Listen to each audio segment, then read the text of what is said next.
morning, everyone. Please be seated.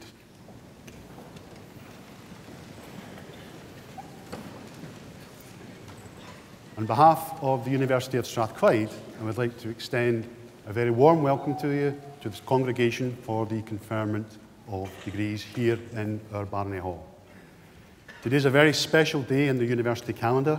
It's a graduation day, which makes it a day of celebration for our graduates, for their families and friends, and indeed for all of the staff of the university. And I can't think of a better venue in which to start this celebration than here in the Barony. In the United States, they refer to these events as commencement ceremonies, as they use them to signify the beginning of a new journey. It is in this spirit that we also celebrate graduations at the University of Strathclyde. Now, in a few moments, it will be my privilege to cap each of our graduates as their name is called out and they come up on stage to receive their awards. The capping tradition, which has its roots in ancient China, is recognised as a rite of passage and as a mark of achievement. And for each of our graduates once capped, this signifies that they are now part of a community of scholars at the University of Strathclyde that can stretch back over 200 years to the Scottish Enlightenment. So they'll be in very good company. During today's ceremony, we also have the conferment of 2 honorary degrees. And these are awards that are made by the university to recognise the significant contributions that individuals have made during their career. And we'll hear a little of those contributions in a short while. At the close of graduation, we have a reception in our nearby Lord Todd building, to which everyone is invited to come along to celebrate. We also intend to have an academic procession from the Barony to the Lord Todd. This will very much depend upon the weather, which is looking quite good just now, but we'll get an update on that towards the end of the proceedings. In the meantime, I do hope that you enjoy the ceremony, and when you see your loved ones come on stage to receive their awards, I would strongly encourage you to celebrate. These occasions do not come round very often, so please make the most of it. I now formally declare that this congregation for the conferment of degrees is open, and I invite Professor Patricia Finlay to present Graham Smith for the award of Doctor of the University, honoris causa. Thank you.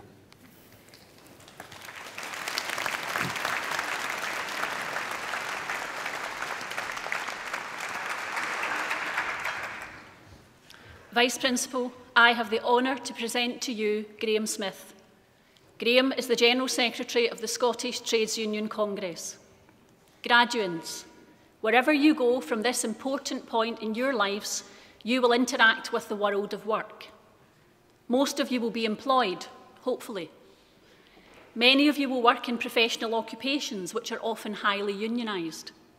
You will be managed as well as managing other people.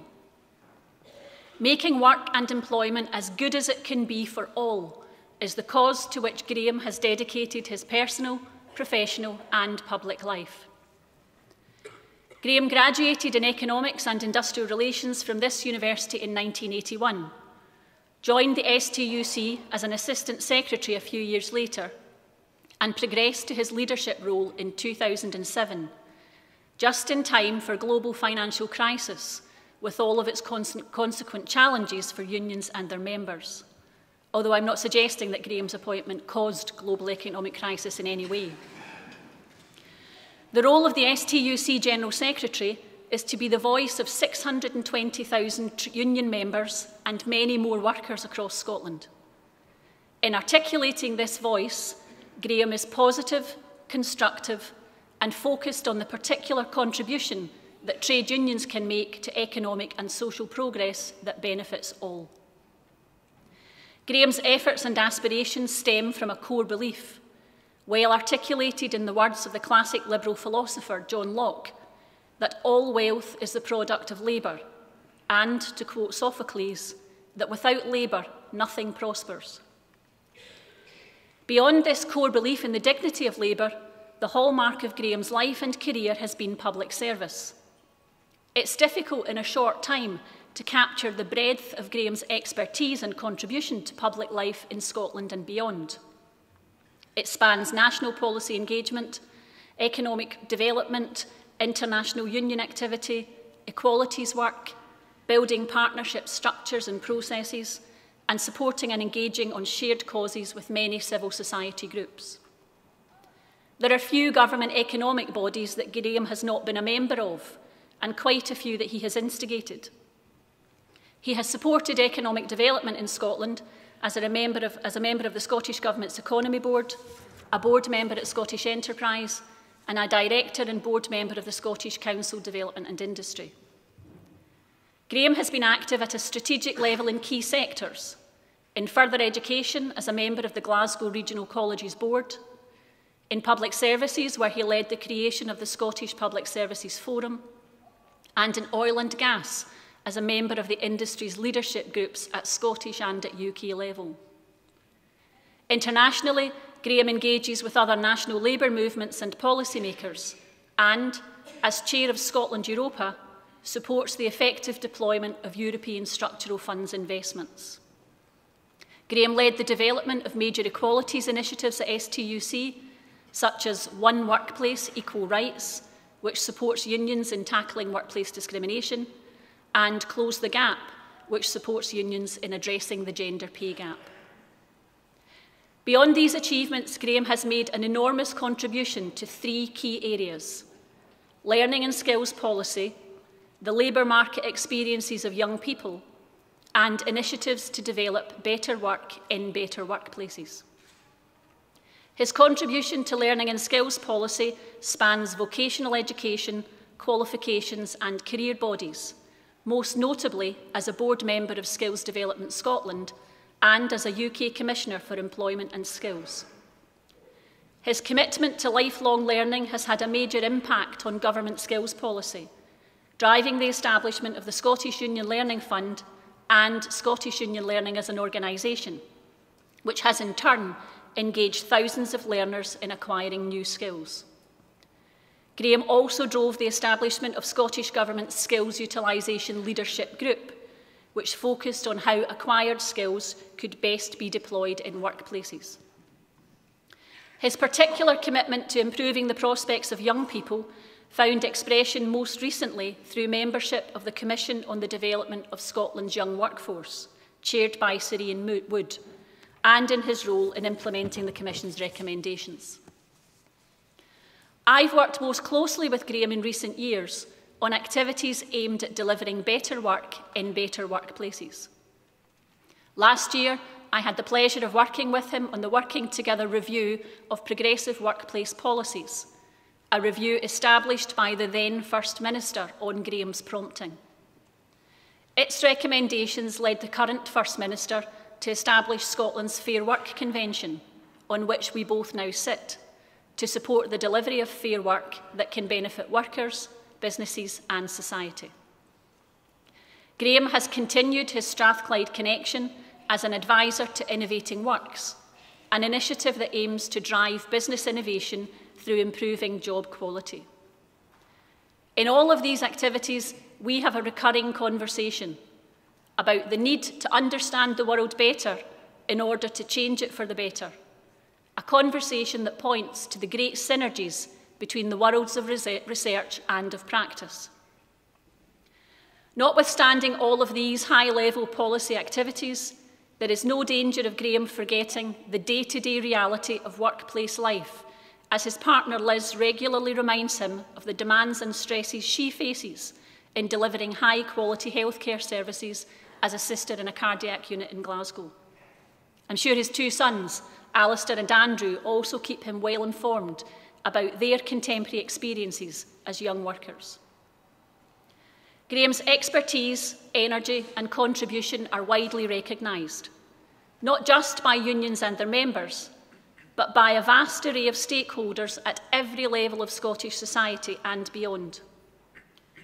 Graham is widely perceived as open-minded, able to build coalition and consensus while remaining committed to his labour movement principles, straight-talking and direct, as comfortable in his interactions on a factory floor as in a board of directors, and, crucially, wholly committed to making positive change happen. Graham's work exemplifies the Scottish Enlightenment values at the heart of this university. The importance of reasoned argument, a commitment to learning, useful learning for all, and an optimistic belief in our collective ability to innovate, improve, advance and prosper.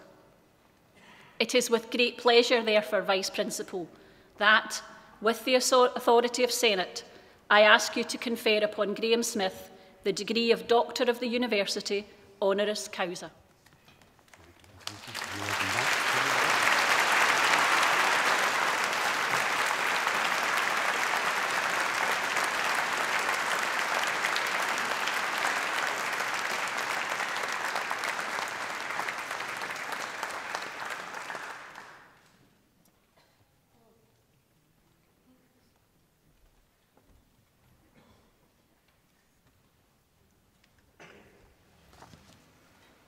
Vice Principal, members of the University Senate, distinguished guests, ladies and gentlemen, and most importantly, graduates. Let me begin by sincerely thanking the Senate of the University for conferring this honorary degree upon me. I'm profoundly grateful. Let me also thank Professor Finlay for her introduction and also for her friendship and for the invaluable advice and guidance she's given me over the years we've known each other and worked together. Let me offer my congratulations to all graduates on your achievements. I feel very privileged to have this opportunity to share in this celebration of your success. As Professor Finlay mentioned, I graduated from this university in 1981. At that time, I had pretensions to be a bit of a rebel. When I got my finals results, I announced to my parents that I considered graduation ceremonies to be elitist bourgeois establishment events that I wanted no part of. I was the first in my family to go to university. My parents were both very smart people from typically working class backgrounds, and both were trade union activists. And for them, although they were more than capable, university was never an option. My dad very rarely took a heavy hand with me anyway. Much to my surprise, he took me aside, and I won't quote him exactly as he used a few well-chosen expletives, but he said something along the following lines. He said, "Your mother wants to go to a graduation ceremony.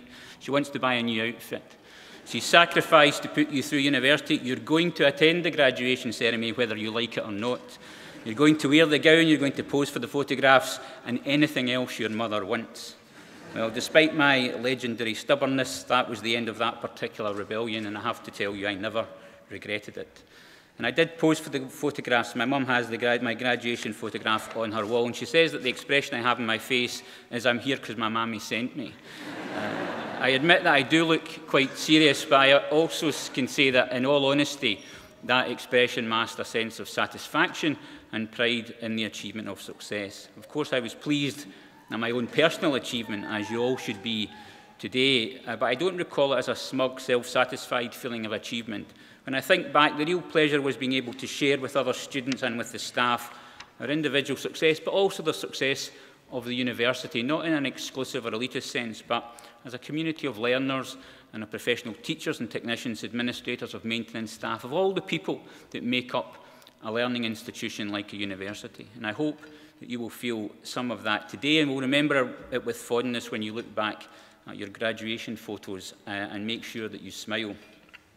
Now, I'm sure you appreciate all the support that you've had, and as a parent I can tell you that we also share some of the anxiety that you've gone through during your studies, the loss of sleep the night before your big exam, worrying if you'll get that assignment in on time, or the anxious few hours while you're sitting the exam until we can send the "how did it go" text, only to get the reply, if it's anything like my experience, "fine," and not knowing if that means fine good or fine bad.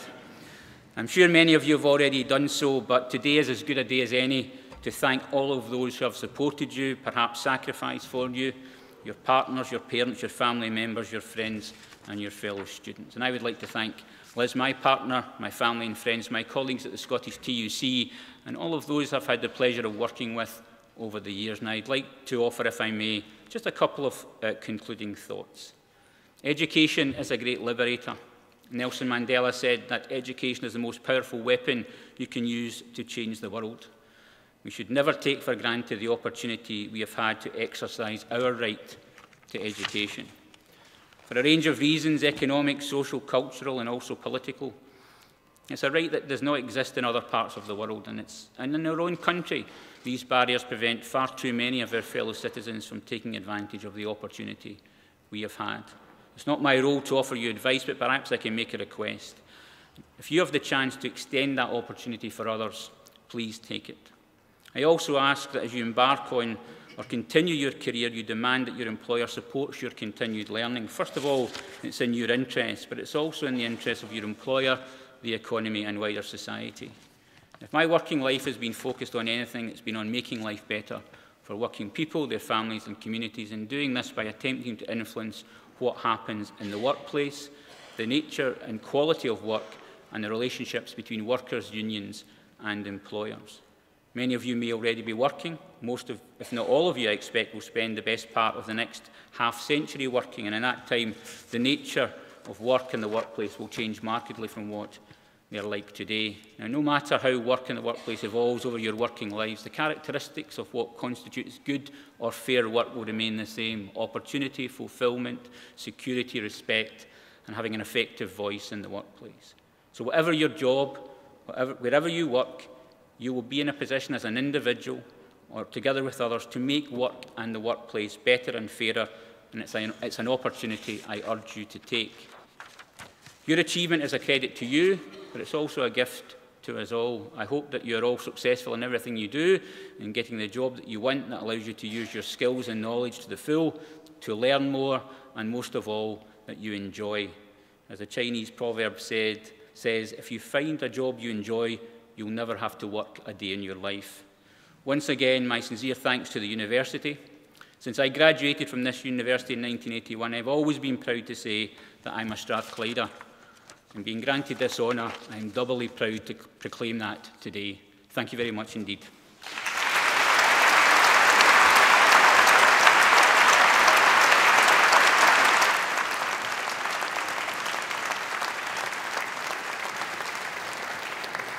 I now invite Professor Dragos Vassilos to present Harry Koulavara for the award of Doctor of Science honoris causa.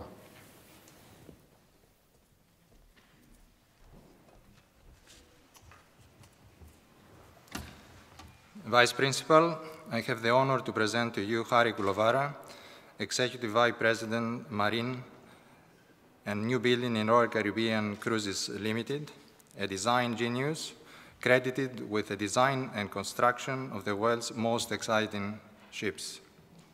Pursuing his motto, safety through innovation, he introduced unique industry firsts that redefined naval architecture whilst raising significantly safety and environmental performance standards. Harry is a perfect example of a naval architect who climbed the heights of the profession without losing sight of true values, a role model for all engineers aspiring to make the world a better place. Born 1952 in Helsinki, Finland, the son of a lawyer and the youngest of 3 siblings, he moved to Turku, Finland in the late 1950s when his father was appointed to the office of governor. His engineering skills surfaced at the tender age of 7 when Harry tried and succeeded in dismantling a 1.5 horsepower Larousse outboard engine. However, the assembly proved to be a bit more difficult, and he was left with a few more components in his hands, a feat that if the engine worked, his genius would have been discovered much earlier. As it was, Harry learned the hard lesson that he applies meticulously today. Namely, it works much better if you tell other people what to do rather than do it yourself. It was the Turku archipelago where Harry developed his lifelong love for the sea through sailing, and it was sailing that pulled him to naval architecture, a subject he studied at the Technical University of Helsinki.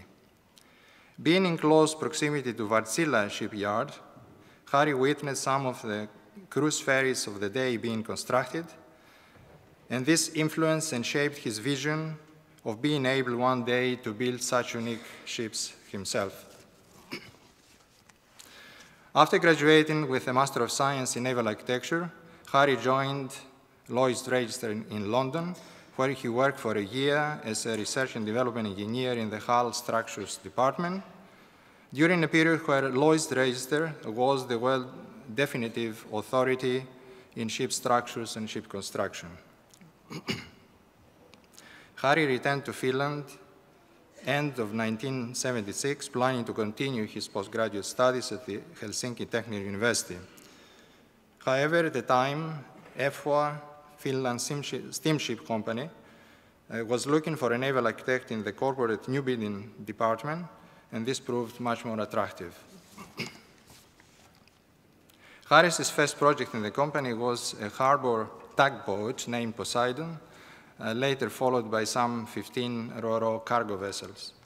From 1987 onwards, Harry was responsible for the group's new building program as well as operational oversight.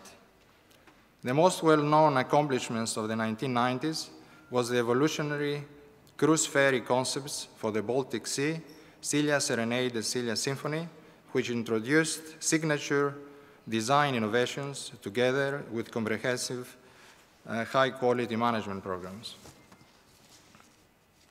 This, in turn, led to Harry being handhunted by the Royal Caribbean in 1995, a time when the company had 8 cruise ships. Today, the fleet comprises 45 ships with 11 new ships under construction, worth more than $13 billion US, all Harry's ships. I met Harry in 1999 during the concept design studies of the Voyager of the Seas, the first ship that hit the 5,000 people on board mark, tasked to evaluate the evacuation capability of the concept in case of an emergency using advanced simulation tools that were developed here at the university. However, I met Harry properly, so to speak, when I received a phone call in 2006. Harry was in the process of conceptualizing the design of the largest cruise ship ever built under the code name Project Genesis, with a leading statement that large ships are safer than small ships because of size. What do I say to this? My reply was that if this statement came from one of the RCCL consultants, she should think seriously to change to a new consultant. And I went on to explain why. This is how I was invited to join the Maritime Advisory Board for RCCL, one of Harris's ideas for wider engagement in the pursuit of excellence in ship design and operation. 10 years later, we're still discussing, sharing, and learning, redefining, and improving maritime safety as a result. During this period, Harry served as visiting professor here at the Department of Naval Architecture, Ocean and Marine Engineering. In 2007, he founded and is still the chair of the Cruise Ship Safety Forum, a key industry stakeholders group nurturing and promoting maritime safety. In the same year, he received the Commander of Lion of Finland order from the President of Finland for his services to the maritime industry. In 2015, he received the Royal Institution of Naval Architects Lloyd's Register Safety Award for introducing the Safety Command Center on board one of his ships with focus on effective management during emergencies. Harris's character could be described with adjectives like passionate, energetic, innovative, exacting, and encouraging in most times, but impatient and demanding when things do not move in predefined directions and time. Despite being a workaholic, Harry loves to spend time with his wife, Eva, here with us today, and they have 4 children and 6 grandchildren, ending with his hands full once again. Personally, it has been a privilege to meet and to befriend Harry, and to be given the opportunity to witness firsthand ship design evolution to perfection. It is with great pleasure, therefore, Vice Principal, that with the authority of Senate, I ask you to confer upon Harry Koulovara the degree of Doctor of Science honoris causa.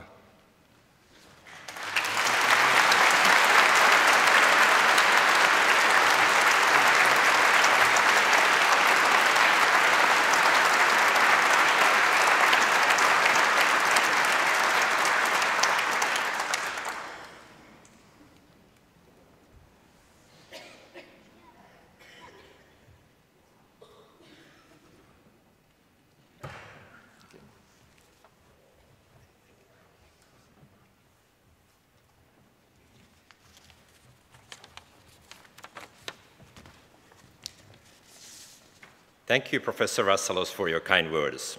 Vice Principal, fellow graduates, ladies and gentlemen, it's a privilege and honor to be recipient of the honorary degree of Doctors of Science from the University of Strathclyde, a university that has contributed significantly to science, engineering, business, and humanities, and more closely to my heart, maritime safety. This unexpected recognition could not have been possible without the tremendous partnerships established with Royal Caribbean, Professor Vassalos, Strathclyde, and the Naval Architectural and Maritime faculty. This team is the finest in the world for the work that we do. Graduates, it's great to be with you today, and I'm excited to now consider myself alumnus. Congratulations on all your academic achievements. As you begin to transition into what many call the real world, I would like to offer some advice as you continue your journey. Most things in school are prescribed: class times, exams, small team projects with 4 or 5 people. There is also a very clear goal for university students: graduation. Well, you have made it today. This is just a stepping stone for you, however, and you have much more time to define who you want to be and what you want to do with your life. University has given you the opportunity to develop an initial understanding of multiple areas of study, and maybe a deeper understanding on 1 or 2. You have gained competence and knowledge in an array of specialist subjects. You have developed key skills that will continue to fuel learning for many years to come. These are tools and skills set.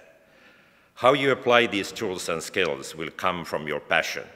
There is no prescribed goal given to you anymore, such as graduation. Now you make your own goals. You need to develop a vision for yourself based on high expectations that will drive personal decisions, passion, and ambition. Target not only what you think you can achieve, but more. Stretch your goals and do not be afraid to think big.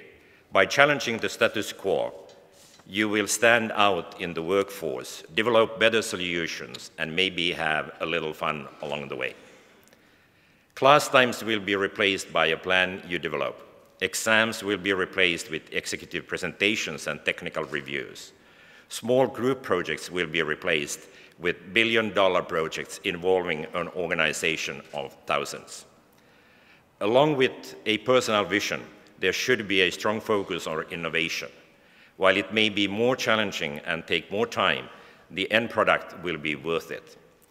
The first solution is usually the easiest and can be very tempting to hold on to.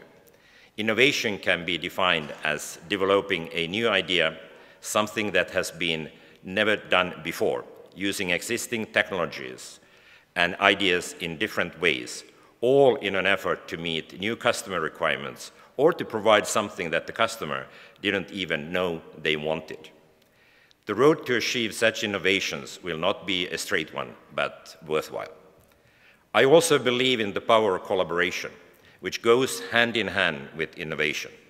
Innovation and complex problem solving do not succeed without a team effort. Only by pursuing collaborations that are beneficial to all can true excellence be achieved. Similar to how Royal Caribbean innovates for guest satisfaction, the environment, energy efficiency, we must also continue to innovate for safety. The Ship Safety Research Center being currently instigated at the Department of Naval Architecture, Ocean and Marine Engineering between Royal Caribbean, DNVGL, and the university is an outstanding example of strong partnership that will keep safety awareness at the forefront and shape the future of maritime safety. Once again, congratulations to all of you for your graduation and for your great day. I wish you many, many more successes in your life. Thank you for the great honor that you have presented me with. I'm privileged to be associated with your esteemed university. Thank you.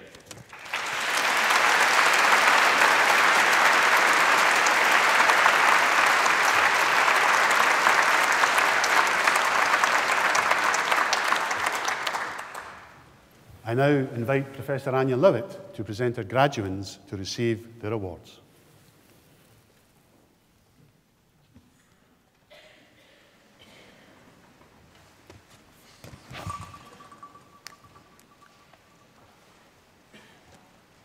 Vice Principal, in the name of the University and by the authority of Senate, I present to you these students. For the degree of Doctor of Educational Psychology in Psychology, Claire Jones Daly.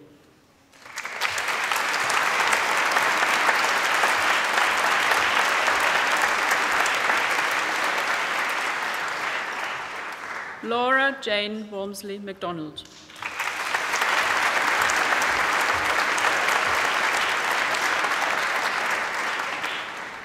For the degree of Doctor of Philosophy in Counseling, Aziza Binti Abdullah.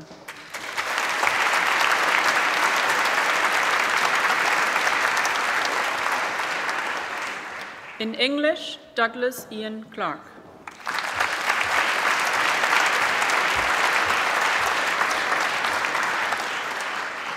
Gillian Ann Tasker.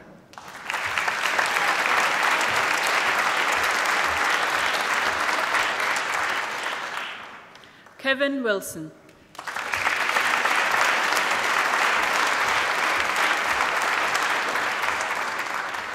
In Psychology, Greg Ingalls.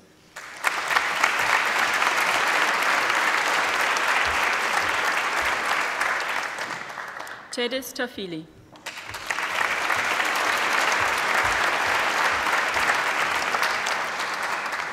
Louise Rebecca Williams.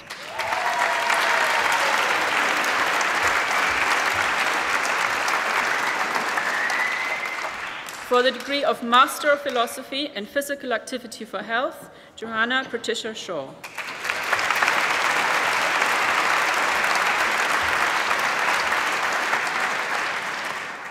In Speech and Language Therapy, Jessica Caroline Henrich.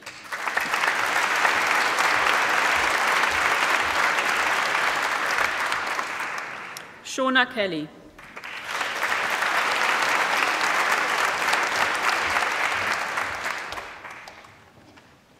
For the degree of Master of Research in English, Catherine Allison Ailes.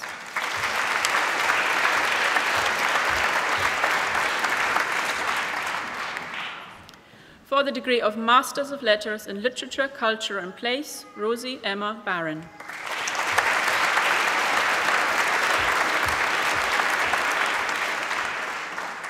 Mark Boland.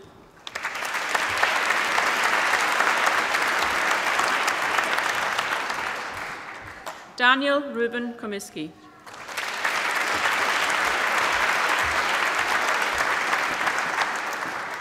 Sarah Jane Head.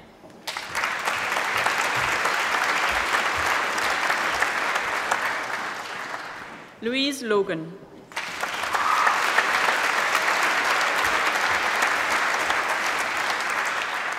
Ailsa McIntosh.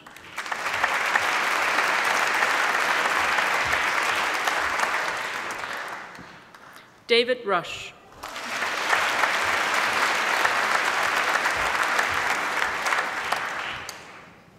Ronald Torrance.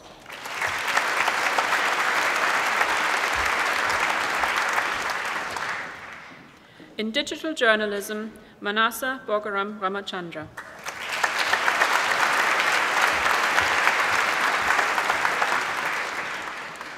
Alison Hannah Gilchrist.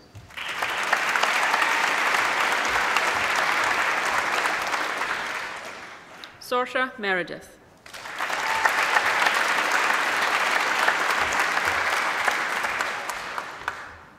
Andrew Revel.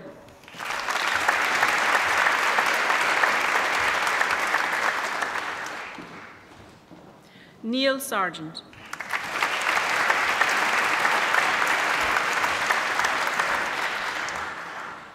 Aditi Sharma.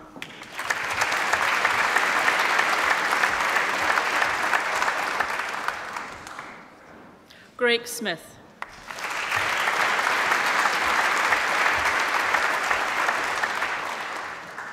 For the degree of Master of Science in Counseling, Adisa Baby Azuma.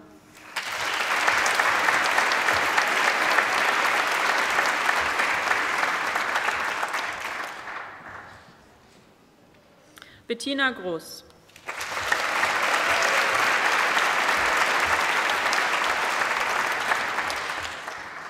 Lina Hamami.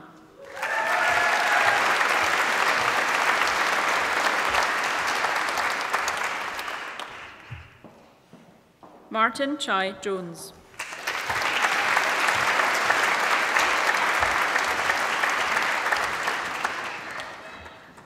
Elaine Weir.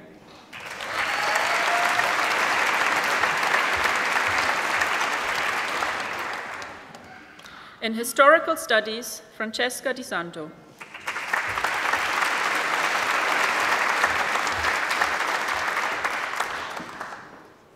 Jack Robert Tannock.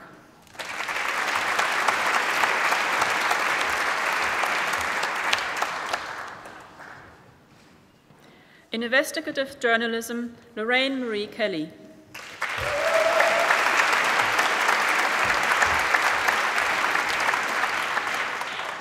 Lim Q. Ping.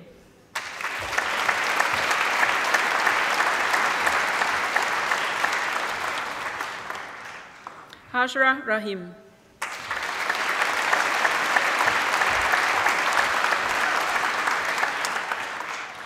Natalie Watt.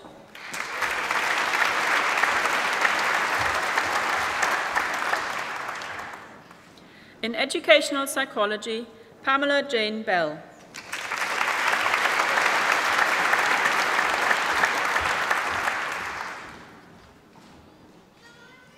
Nazim Bouyan.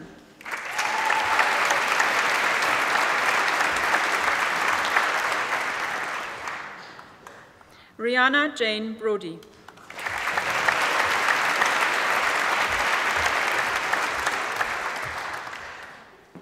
Romy Jessica Dunbar.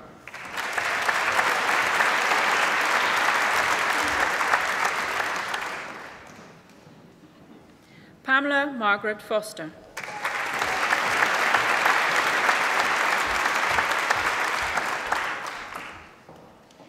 Dalida Kinibra.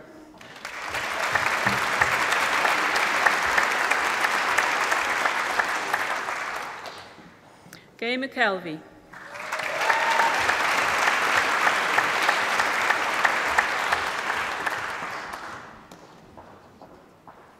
Marion McLafferty.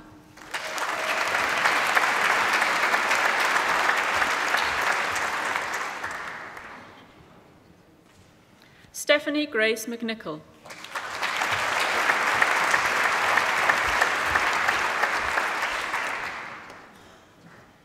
Claire Masterman.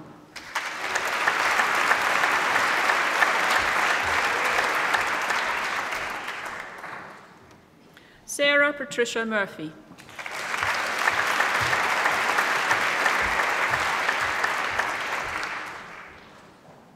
Pam Margaret Reed.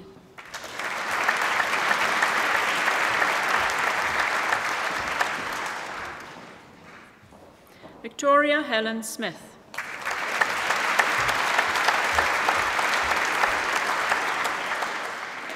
Adele Swinfen.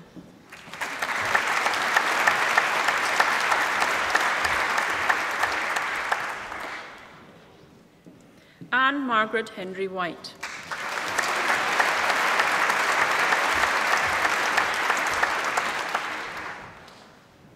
In Research Methods in Psychology, Robin Ellen Birrell.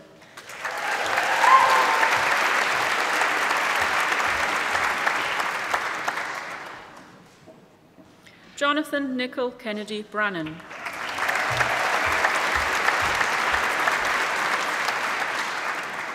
Ruth Elizabeth Byrne.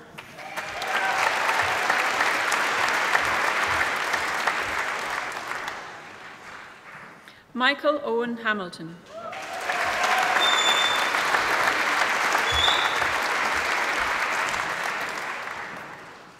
Ellie Lawrence.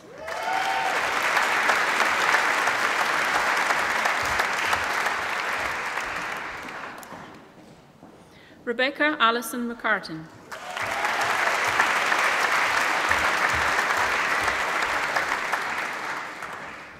Alice Louise MacDonald.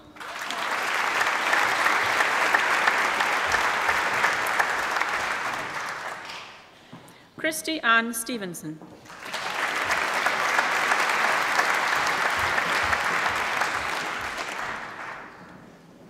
Lindsay Ann Stewart.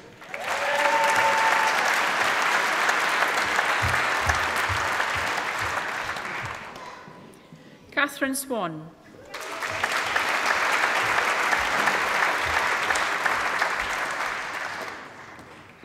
In clinical health psychology, Fauzia Ali.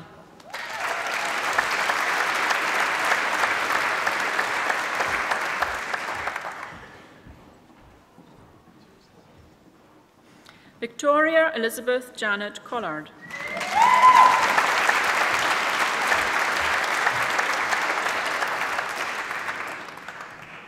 Rachel Dickey.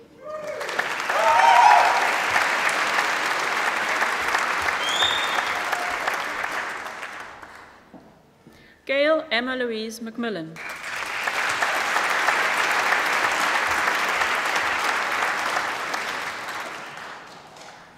Fiona Ailey Mercer.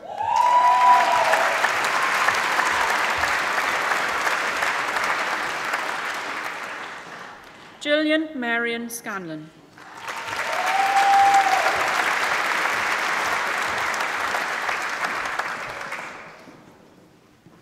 For the degree of Masters of Laws in Construction Law, Edward Muale.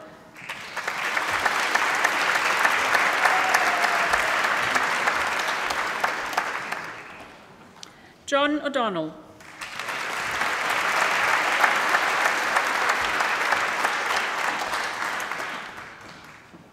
George Ross.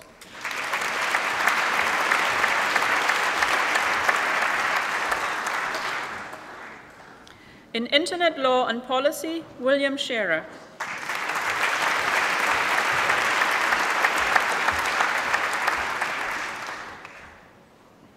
In Human Rights Law, Juliet Susan Harris.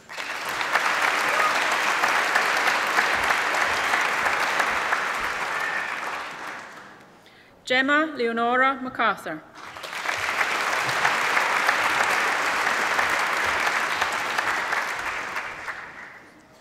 In International Law and Sustainable Development, Jonathan Gordon.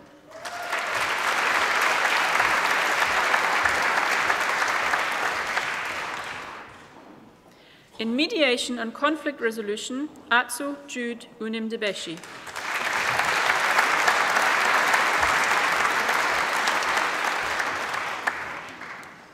Ebinio Douglas.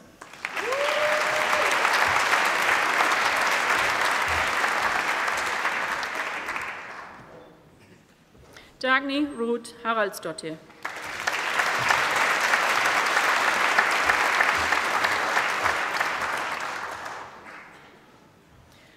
In Professional Legal Practice, Claire Ruth McManus.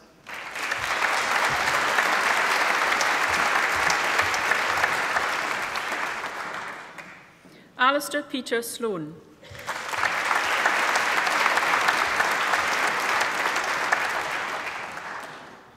In Advocacy, Deborah Louise Carmichael.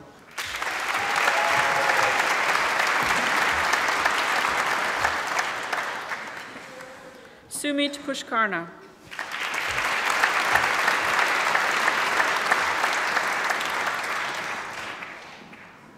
Jennifer Thompson.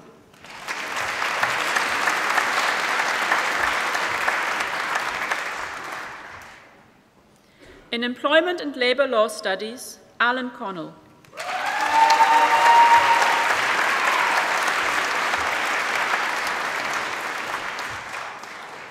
Lorna Helen Dibble.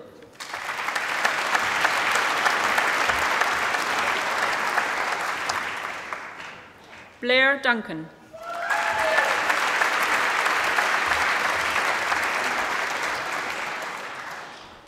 In Climate Change Law and Policy, Lydia Akinyi Umuku.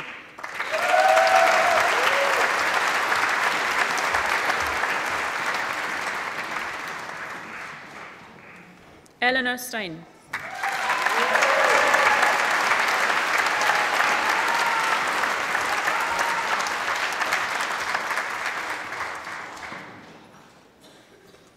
For For the degree of Bachelor of Science in Human Communication Studies, Nicola Marie Bell.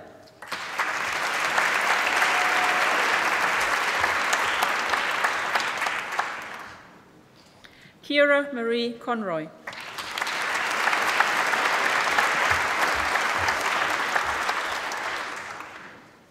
In Sport and Physical Activity, Andrew Robert Walker.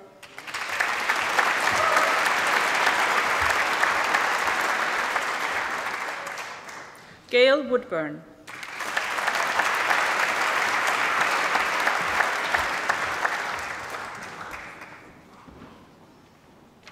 Santino Simeone.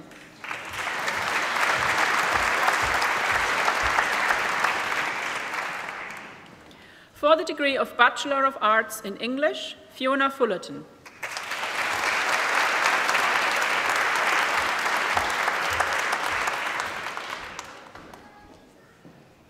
In English and Spanish, Kathleen Spears.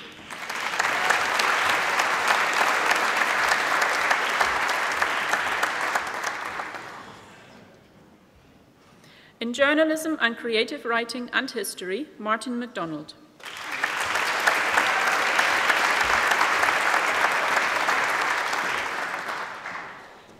In Psychology, Jennifer Caitlin Hode.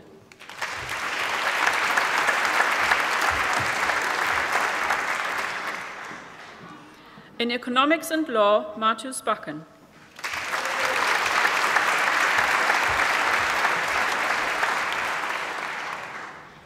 In Arts and Social Sciences, Martin Robert Bakken.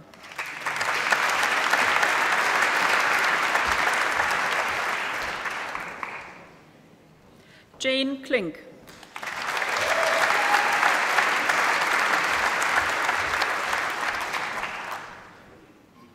Nicola Hannon.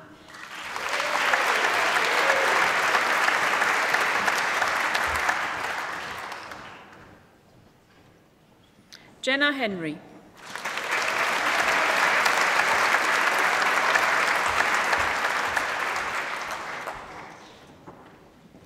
For the degree of Bachelor of Laws, Sarah Marie Maguire.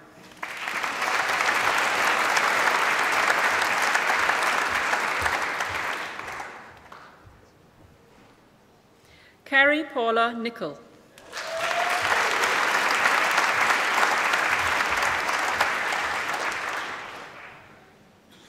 Fiona Bain.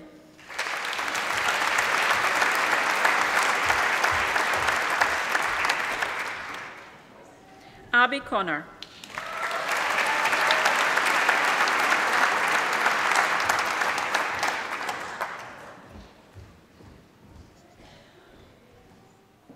Marta Gordon.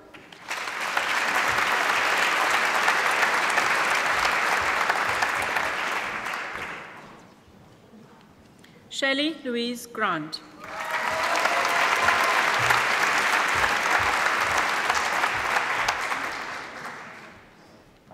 Peter Augustin Hagen.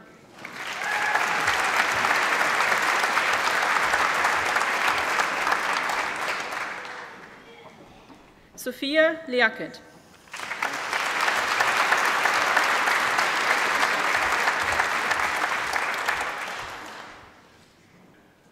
Tommy Sheridan.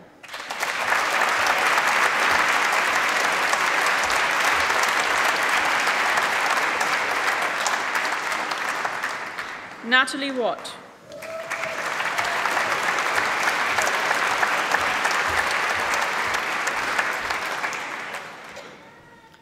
For the Postgraduate Diploma in Counselling, Lorna Allport.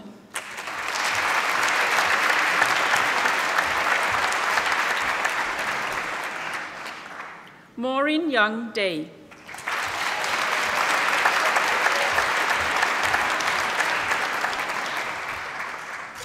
Gavin Douglas Dayer.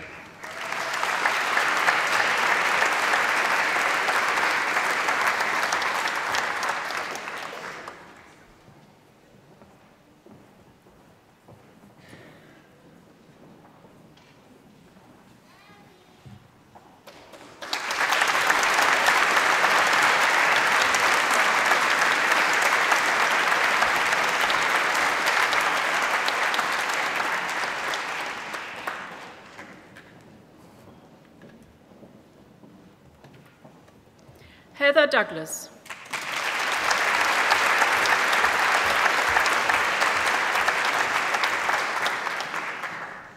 Kelly Elizabeth Dines.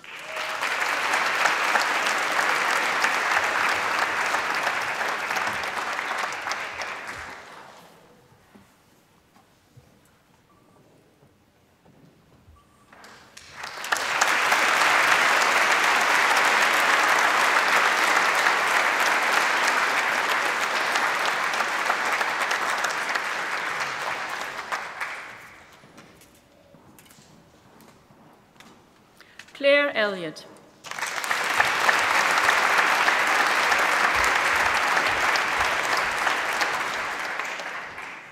Adrian Eyre.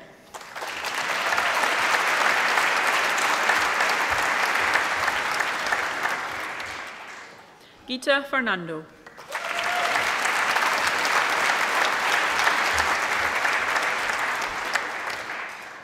Melanie Fieldhouse.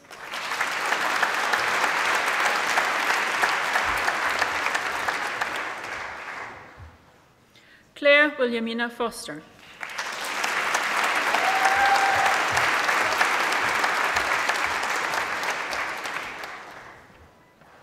Rhonda Marie Brown Gillespie.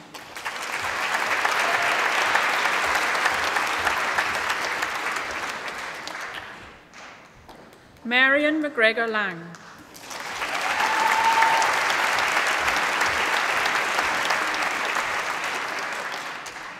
Audrey Marie McAleese.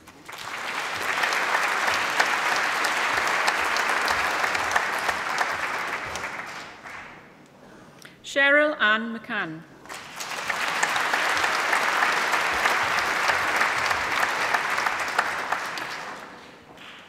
Audrey Marie McDevitt.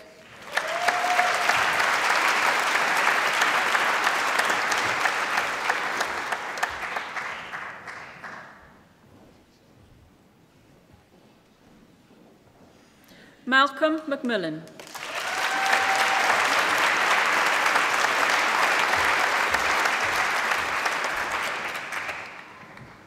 Emma McCrae.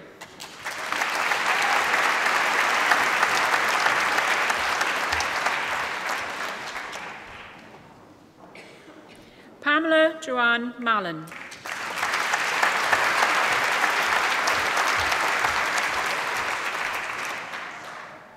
Anthony Martin.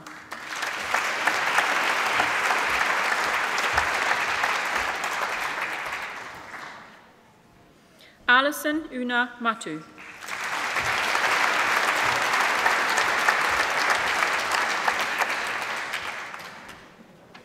Lorraine Margaret Menzies.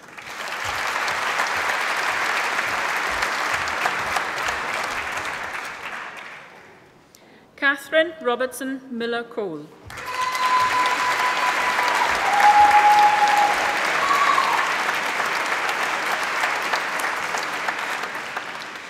Carolyn Morrison.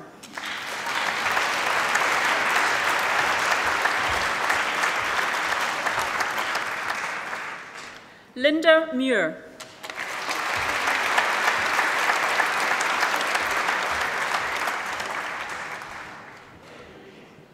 Sarah Murray.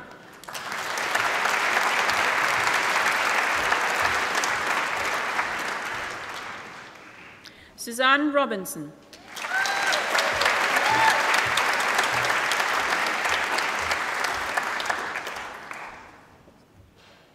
Ashley Roddy.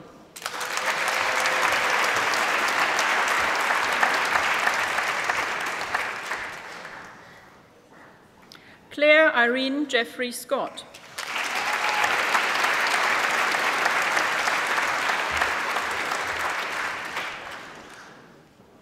Antonia Margarita Severa Higgins.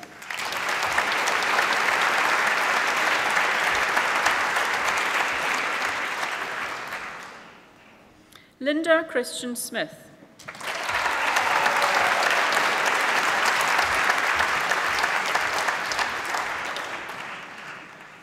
Kathleen McLaren Snodgrass.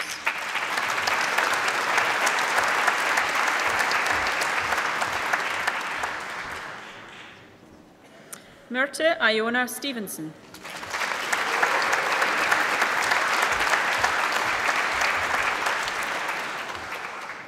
Judith Stewart.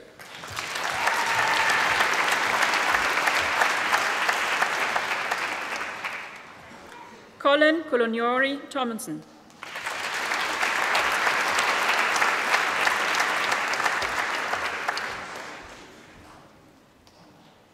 Lucy Thompson.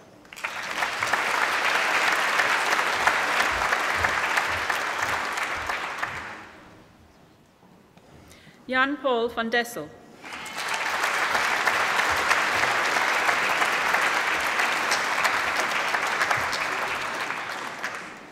Lydia Dorothy Rainwright.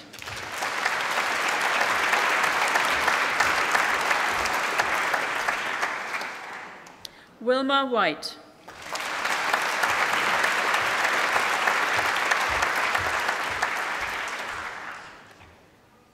Morak Williamson.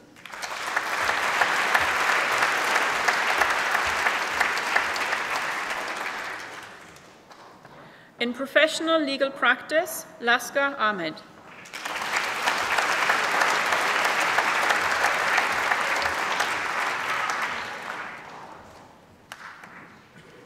Nahid Akhtar.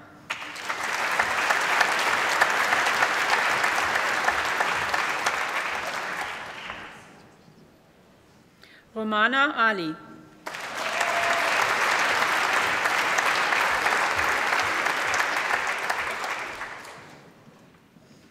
Antonio Gerardo Cacace.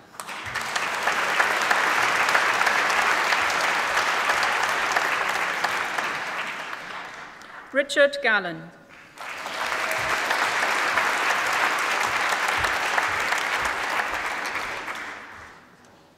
Beatrice Ekaterina Nicholas.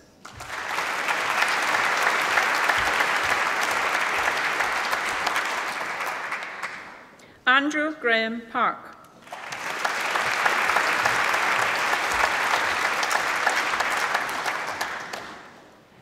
Becky Elizabeth Robertson.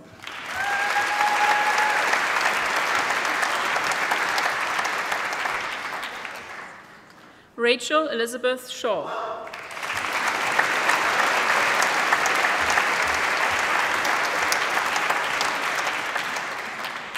Fiona Ann Stewart.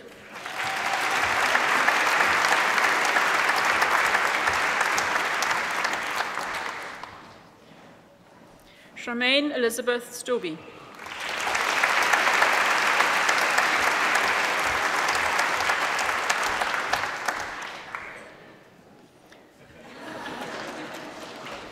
Rachel Louise Watts.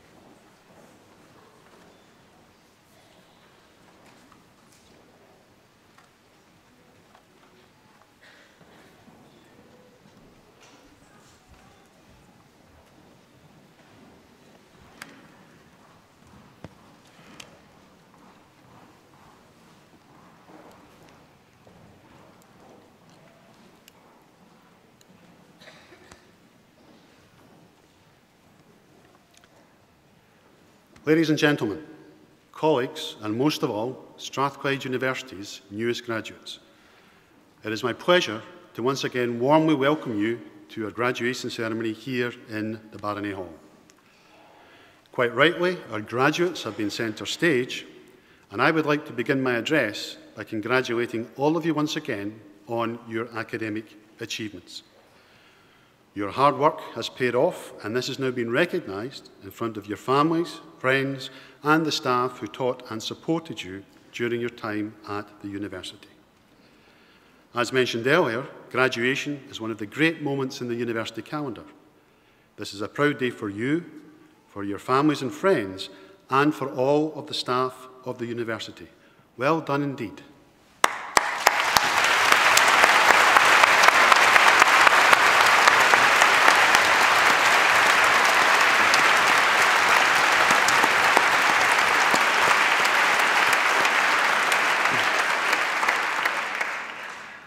Now, in a short while, at the close of graduation, you may be asked to join the academic procession as this leaves the Barony Hall, provided that the rain stays off.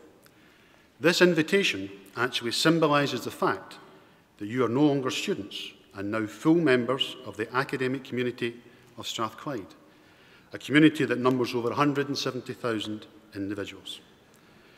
This is an important day for you, and I hope that the memory of today is something that will stay with you wherever you go and whatever you choose to do in life. We will keep in touch with you through our alumni team, and I would ask that you also keep in touch with us. Let us know what you are up to, what you think about what we are doing at the university, and what you would like to do to help future generations of students. As Strathclyde graduates, you possess some of the most valuable assets anyone can have in today's world. A capacity to absorb knowledge, together with the ability to use this for the benefit of your community and the wider world. The late Nelson Mandela once said that education was the most powerful weapon that you can use to change the world. Do not underestimate this power or your responsibility to use it well. In Scotland, we are fortunate in having a higher education system which is internationally respected, and as a society, we are quite right to invest in it. However, education itself does not confer rights.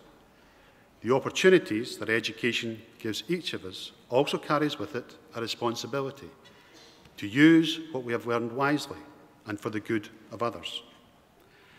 A sense of duty should come readily to graduates of this university. As Strathclyders, we only have to look at the achievements of those who have gone before us for our inspiration. To John Anderson, our founder, who established this university for the good of mankind. To the world's first oilman, James Paraffin Young. To the missionary and explorer, David Livingstone. And to John Logie Baird, who did such pioneering work on the development of the television. In the present day, we look to Dame Eilish Angelini, a pioneer in Scottish justice, as the country's first female Solicitor General and later its first female Lord Advocate. And to Sir Tom Hunter, one of the most successful entrepreneurs in Scottish history, and a philanthropist who has used his wealth to the great benefit of others around the world. There is a saying that we are all paid with two types of banknote. One is cash and the other is experience. Always take the experience, as the money will come later. Robert Louis Stevenson put it well when he said, "Don't judge each day by the harvest you reap, but by the seeds that you plant." Now, to reach this point in your lives today, each of you will have travelled a different journey. For some, the path will have been relatively smooth, and for others, this may have been more challenging. However, I am certain of one thing, that none of you would be here without the active support of your family and friends. They have picked you up when you have been down, they have encouraged you when you have needed it, and they've even been willing to take in your dirty laundry. Now, they are celebrating today not just because you're almost off the payroll, but because you carry with you their hopes, their wishes and confidence for a successful career. For the past half hour or so, their applause has rung in your ears as you each in turn crossed this stage to receive your awards. I would now like to invite all of our graduates to show their appreciation for the support received from their family and friends.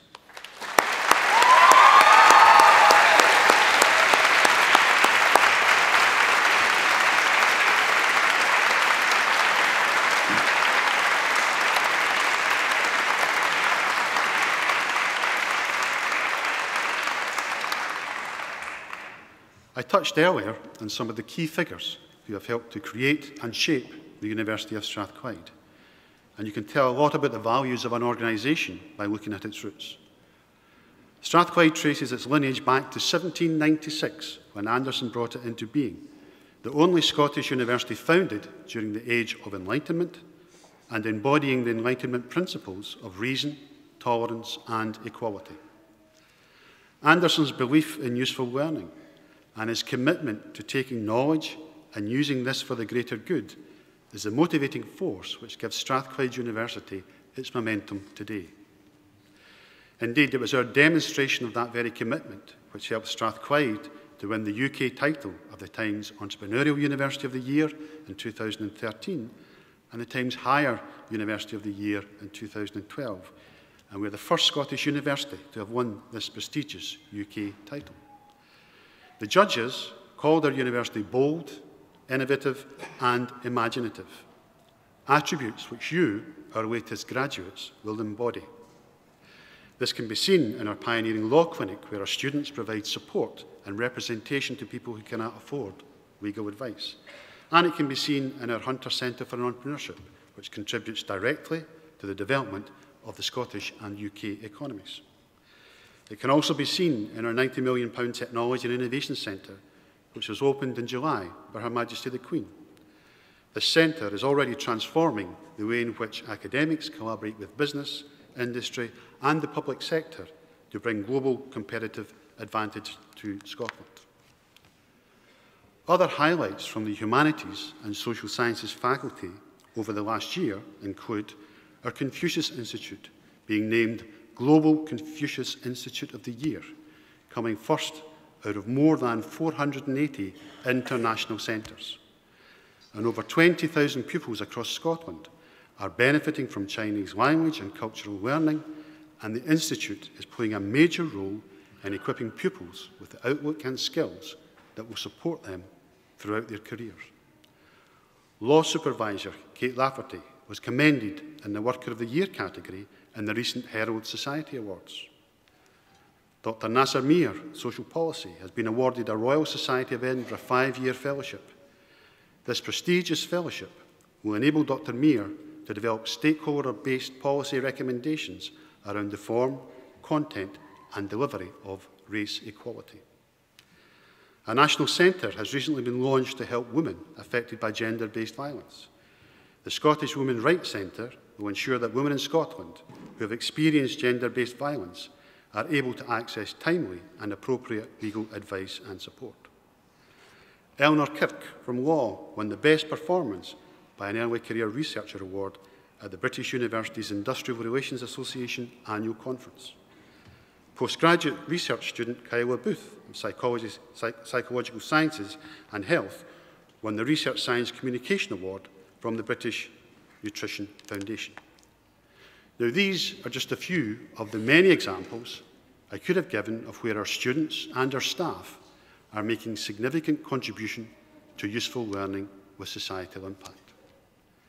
Strathclyde University is being increasingly recognised as a place where things happen, and this is why our graduates are so highly prized by companies and organisations looking to recruit the best talent to drive their businesses forward, and the future of Scotland will continue to be built on the quality of its graduates.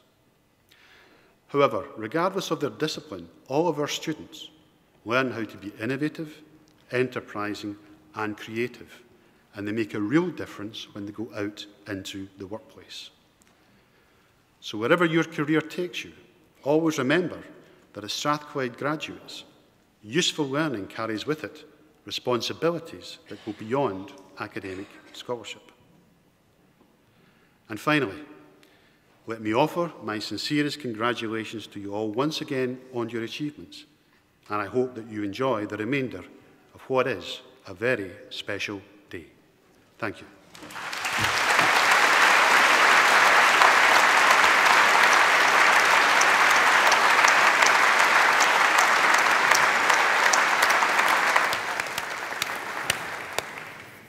Well, ladies and gentlemen, that now concludes the formal part of today's proceedings. So I hope that you enjoyed the ceremony and take away memories of your loved ones coming on stage to receive their awards.